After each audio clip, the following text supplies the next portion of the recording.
Break کے بعد خوش آمدید ناظرین، ہمارے ساتھ سلمان شاہ صاحب موجود ہیں۔ شاہ صاحب دیکھیں نا، جب شوکت ترین صاحب آئے تو انہوں نے کہا حفیظ شیخ صاحب بالکل غلط کر رہے تھے، جب حفیظ شیخ صاحب آئے تو انہوں نے کہا اسد عمر صاحب بالکل غلط کر رہے تھے، بیچ میں حماد اظہر صاحب آئے، انہوں نے کہا باقی 7 دن کے لیے وہ غلط کر رہے تھے۔ تو اگر میں پی ٹی آئی کے اپنے اندر 4 وزرائے خزانہ کو دیکھوں تو وہ ایک دوسرے کو غلط کہتے رہے ہیں، یہ تو پھر دوسری جماعت سے آئے ہیں۔ دیکھیں نا، شوکت ترین صاحب کہتے تھے کہ حفیظ شیخ صاحب نے تباہی کر دی ہے، یہ کرنا ہی نہیں چاہیے تھا معاہدہ، میں جاؤں گا تو ٹھیک کر لوں گا۔ زمل صاحب، بات یہ ہے کہ پاکستان میں ایک چیز ہے جس کو پولیٹیکل اکانومی کہتے ہیں اور ایک چیز ہے جس کو سمپل اکانومی کہتے ہیں۔ اب پولیٹیکل اکانومی جہاں آ جاتی ہے تو وہاں پہ پولیٹیکل جو ترجیحات ہوتی ہیں وہ غالب آتی ہیں اور اکنامکس پیچھے ہٹ جاتی ہے۔ اب جو میں نے آپ کو بات کہی کہ یہ جو قرضوں کا بوجھ ہے یہ کوئی کل تو پیدا نہیں ہوا، یہ قرضوں کا بوجھ اگر آپ یہ دیکھیں کہ 2007 میں 38 ارب ڈالر کے قرضے تھے، صرف 38 ارب ڈالر کے، اور 2018 میں یہ 90 بلین ڈالرز کے ایکسٹرنل قرضے ہو چکے تھے، اور اتنی زیادہ انکریز جو کرنی تھی وہ مناسب نہیں تھی۔ اس کی وجہ سے ہمیں ایک کرائسس آ گیا، بیلنس آف پیمنٹ کرائسس، جس میں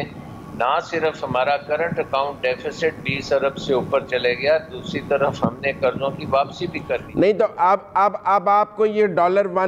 200 پہ جاتا نظر آ رہا ہے مئی کے اندر ہی، کیونکہ کچھ لوگ کہہ رہے ہیں کہ ودن مئی یہ 200 ٹچ کر جائے گا۔ جی کرے گا، کیونکہ ایکشن کچھ نہیں ہو رہا۔ دیکھیں پچھلے 6 ہفتے میں ہمیں جس دن نو کانفیڈنس موو آئی ہے اس دن مارکیٹس ہل گئی ہیں، اس دن پاکستان کا کریڈٹ ڈیٹ سواپ جو ہوتا ہے اس کا ریٹ ایک دم شوٹ اپ کیا ہے، اور انٹرنیشنل مارکیٹ نے اسیس کر لیا ہے کہ یہ حکومت اگر گری تو نئی حکومت کو آتے آتے اور اپنے کام کرنے میں ٹائم لگے گا، اور پاکستان کے پاس ٹائم نہیں ہے۔ سو وہ کریڈٹ ڈیٹ سواپ جو ہے وہ اوپر چلے گیا، آپ کے بانڈز جو ہیں وہ ہیولی ڈسکاؤنٹ ہونے شروع ہوئے، آپ کی جو سٹاک مارکیٹ ہے وہ تھوڑی سی اوپر گئی، پھر وہ ساری گرنی شروع ہو گئی۔ تو وہ انڈیکیٹرز ہمیں مل گئے ہیں کہ انٹرنیشنل مارکیٹس میں پاکستان نے کیونکہ بہت ری فائنینس کرانے ہیں اپنے قرضے، تو وہاں پہ اب ہمیں آئی ایم ایف کی ضرورت ہے، اور آئی ایم ایف یہ کہہ رہا ہے، اب وہ انسسٹ کر رہے ہیں کہ آپ بجلی کے نرخ بڑھا۔ ایک شیک ہے جس کو ہم پرائمری ڈیفیسٹ کہتے ہیں، اور پرائمری ڈیفیسٹ کا مطلب ہے کہ آپ کے قرضے جو ہیں وہ کم نہیں ہوں گے، وہ بڑھیں گے، کیونکہ آپ ڈیفیسٹ کر رہے ہیں۔ جب آپ پرائمری سرپلس کی طرف جاتے ہیں تو پھر آپ کے قرضے کم ہونے شروع ہوتے ہیں۔ تو ابھی جو اس سال کی بجٹ بنا تھا وہ پرائمری ڈیفیسٹ 0 کرنے پہ بنا تھا، اب وہ آہستہ آہستہ آپ کا وہ سرپلس میں کنورٹ ہونا تھا، اور آپ نے دیکھا کہ یہ یوکرین کی جنگ سے پہلے ہمارا کرنٹ اکاؤنٹ سرپلس تھا، اور وہ کرنٹ اکاؤنٹ سرپلس جو ہے وہ ہمارے قرضوں کو انکریز کرنے سے روک رہا تھا، لیکن یوکرین کی جنگ نے ساری جو کیلکولیشنز ہیں اس کو اوپر نیچے کیا، اور ظاہر ہے کہ یہ ایک شاک ہے جو کہ ہمیشہ کے لیے تو نہیں ہوگا۔ امید تو یہی ہے کہ یہ یوکرین کی جنگ جو ہے یہ اب ختم ہو جائے 1-2 ماہ میں، تو اس کے بعد تیل کی قیمتیں بھی نیچے آئیں، فوڈ کموڈٹیز بھی نیچے آئیں، اور وہ آپ پھر برداشت کر سکتے ہیں وہ بوجھ۔ لیکن یہ ساری چیزیں جو ہیں یہ اس میں شارٹ رن ہے،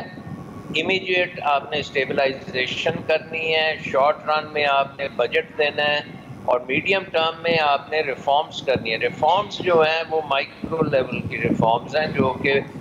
بہت ٹائم لیتی ہیں، اور اس میں ریزلٹس کیونکہ دیر بعد آتے ہیں، ہماری پالیٹکس ایسی ہے کہ ہم امیڈیٹ ریزلٹس مانگتے ہیں۔ اس لیے میں کہہ رہا تھا کہ کم از کم یہ جو شارٹ ٹرم ہے ڈیسیژن یہ انٹرم گورنمنٹ لے لے، اس کے بعد الیکشنز میں جو بھی آئے وہ اپنے لانگ ٹرم پلانز کرے، اور 5 سال کا جو گورنمنٹ بنے وہ اپنے ریفارمز پورے کریں۔ بہت شکریہ سلمان شاہ صاحب ہمارے ساتھ بات کرنے کا۔ ناظرین، آپ نے سلمان شاہ صاحب کی گفتگو سنی، انہوں نے کہا کہ کڑوے فیصلے کرنے پڑیں گے، یہ کڑوے فیصلے موجودہ حکومت کر لے، اور اگر موجودہ حکومت نے نہیں کرنے تو پھر کوئی انٹرم گورنمنٹ بنا لیں جو یہ تمام کڑوے فیصلے اپنے اوپر لے لے اور عوام کا غصہ بھی لے لے لیکن پاکستان کو بچا لے۔ ان کے مطابق کڑوے فیصلے کرنے کے علاوہ اس وقت کوئی حل نہیں ہے، لہذا اگر موجودہ حکومت اس کا سیاسی ملبہ نہیں اٹھانا چاہتی تو وہ کہتے ہیں انٹرم گورنمنٹ بنا لیں، لیکن اگر موجودہ حکومت اس کا سیاسی ملبہ اٹھانے کے لیے تیار ہے، اور میرے خیال میں ایک حکومت کی یہ ذمہ